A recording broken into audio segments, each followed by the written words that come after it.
Le terme harcèlement désigne une source persistante de contrariété ou de distraction. Nous pouvons avoir un mal de tête persistant ou une toux persistante, ce qui signifie que ces conditions ne disparaîtront pas. Lorsqu'il est appliqué à la description des personnes, le terme harcèlement signifie réprimande constante ou pression. Les enfants qui n'ont pas appris les bonnes manières peuvent harceler leurs parents au sujet de règles ou de listes de souhaits. Les patrons peuvent harceler leurs employés au sujet de tâches non terminées. Et les conjoints peuvent se harceler mutuellement au sujet des tâches ménagères. Le harcèlement peut devenir une habitude, voire un trait de caractère qui pousse les autres à nous éviter. Le harcèlement est un comportement négatif et c'est quelque chose que la Bible nous dit d'éviter.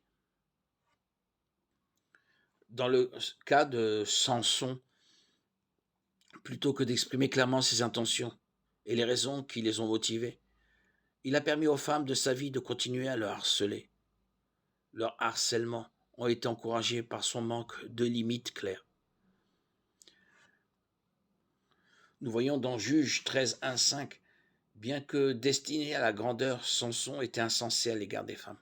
Il s'est laissé piéger par ses ennemis à 2 reprises, en harcelant les femmes avec lesquelles il était en relation. Juge 14 raconte l'histoire de Samson qui a épousé une Philistine et est tombé dans un piège tendu par des gens méchants, parce qu'elle le tourmentait par ses harcèlements. 2 chapitres plus tard, Samson rencontre une autre Philistine. Elle aussi a été utilisée par ses compatriotes méchants pour tromper Samson.